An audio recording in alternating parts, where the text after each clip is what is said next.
What's going on? J-Kun Prime here with another early access video. Had a trend of these lately. Unfortunately, this is one of the last ones, at least for right now.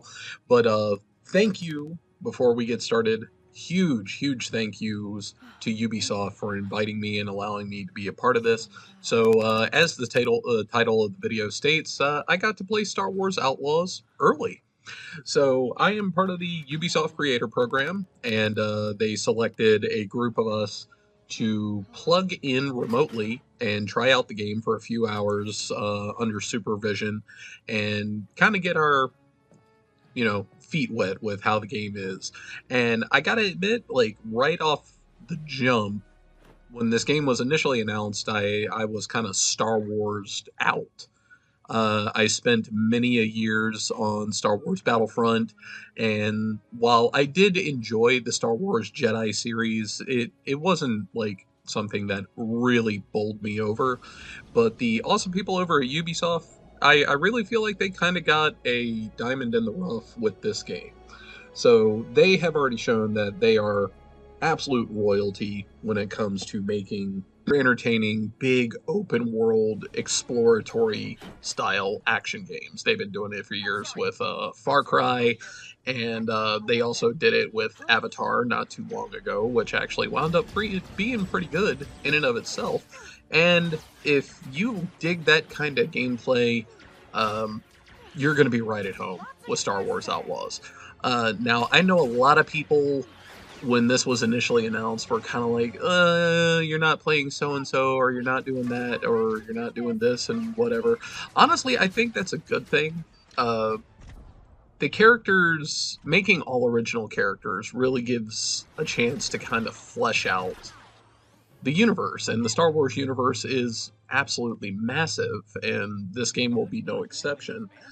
So you play as Kay Vess, a young scoundrel who assembles a team for a massive heist in order to pay off a crime syndicate that has put a price on her head.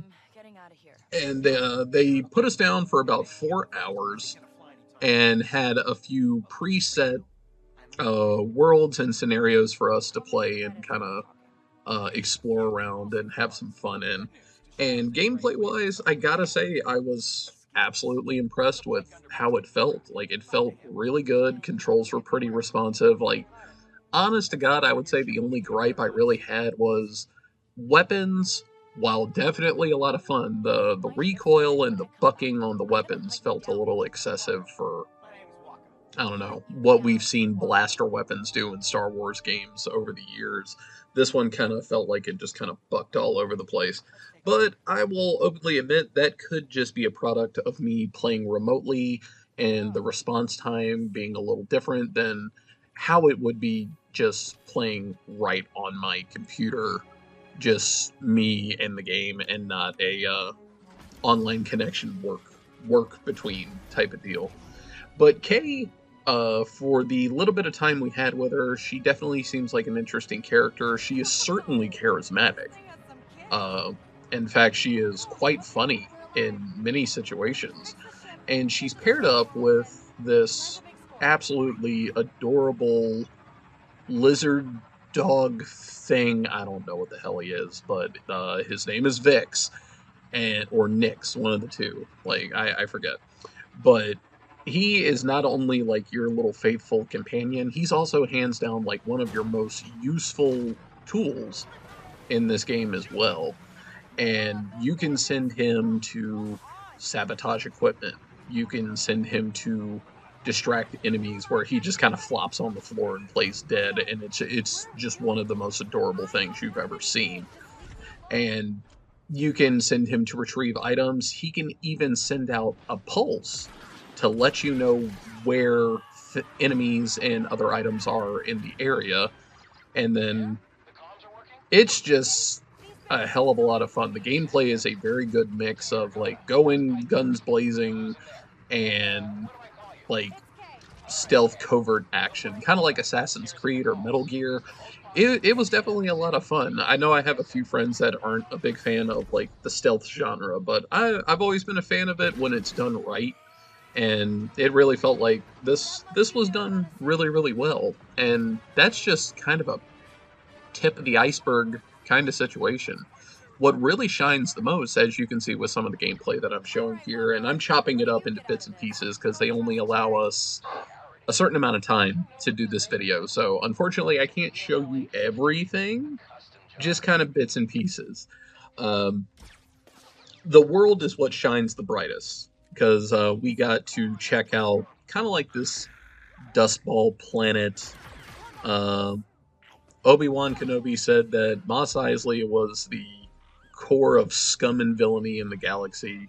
Well, this place puts Mos Eisley to shame. You're dealing with Imperial checkpoints. You're not only dealing with just like the seedy underworld, you're dealing with the whole crime element here. Like the game is called Star Wars Outlaws, and believe me, it lives up to the name. Where you are going to have a reputation system, where you're going to have certain factions that are going to want to do business with you, and then certain factions that are going to want you dead on sight. And as you progress through the story, doing certain odd jobs or side missions for these different factions will determine how much they allow you access to them, or whether or not the moment they see you out on the street, they're just going to open fire on you. And it's absolutely dope. It's an element that I've wanted to see in Star Wars for a very, very long time that we're just kind of now getting to see. Like, we had small snippets of this in previous games, but never fleshed out in the way that they're doing here, because you really kind of have to pick and choose who you're going to get in bed with in this game. Because, like, say, for example, you go do a bunch of missions for the Hutts, and you get in good standing with the Hutts. And then you turn around and do a mission for the Pikes, or the Crimson Dawn, or the Ashiga, because many different crime families are going to be present and accounted for in Star Wars Outlaws. Doing a mission for one will lower your reputation with the other, so you really kind of got to be choosy with what you're going to do and how you're going to go about it. One of the missions I had to do was for the Pikes, where I needed to get in good standing with them, so I had to go steal information on a plot of the head of the Pikes was going to get assassinated. And I had to kind of make a choice of like, do I sell off this information to Crimson Dawn, or do I kind of keep with the course of like, I want to get in good with the Pikes, so just keep the information for myself, withhold that information, and just wait until I see the Pike leader. And you're going to encounter choices like that you're going to have to make in this game quite a bit.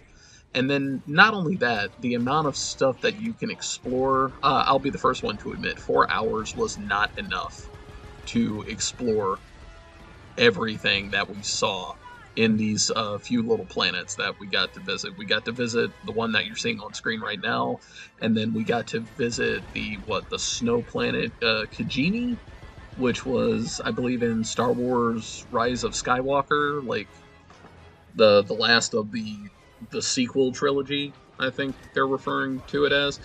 And the worlds are absolutely massive, and then if that wasn't enough, like, you'll get to explore around on foot, on speeder bikes. You're going to have access to a ship and a crew where you're going to be flying out in space, going from planet to planet. And it's not just kind of like how it was in like Star Wars Jedi, where you just pick a planet, you light speed there, and boom, you're at the planet. No, like, you could actually fly to the planet manually if you so desired.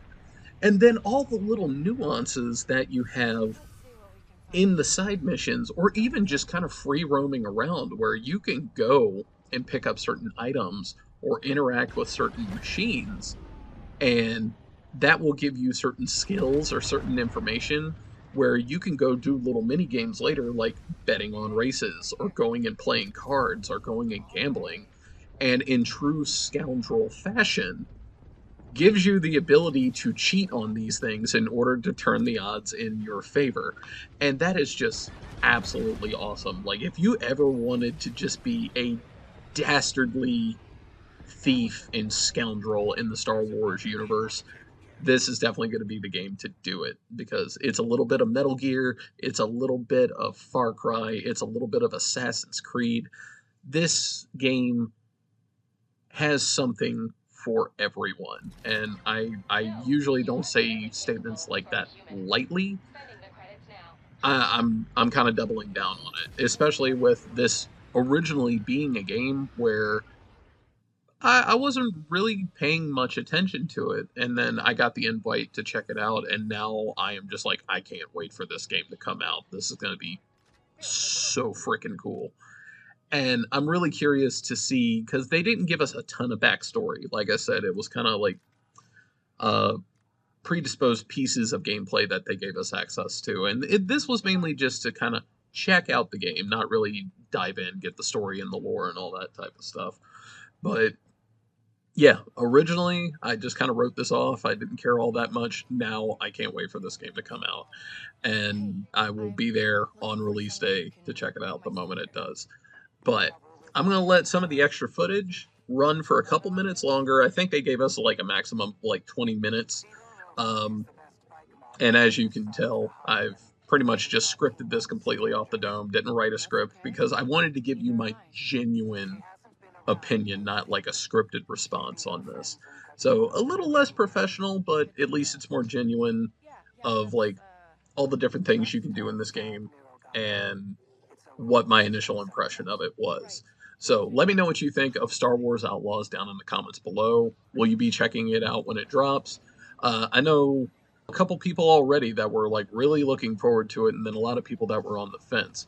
So I hope you found this video enjoyable. Let me know what you think down in the comments. If you want to stay up to date with more videos like this, be sure to hit the subscribe button, and be sure to come check out the live stream sometime over on Twitch TV/JCoonPrime. Thank you very much for watching. I'm going to let the footage run a little bit longer. Hope you enjoy it, and I'll see you guys later. No, yeah, I am. You just think there'd be an easier way to get an atmospheric accelerator. Actually, I only made the one. It's in the converter room at the top of the harvester. The Empire stole it? I gave it to them in exchange for some off-world parts. I didn't know they'd use it to divert the winds and cut off our farmers. Well, the good news is they won't have it for much longer. Could have used a few more of those mag disruptors. Push that button, Nix.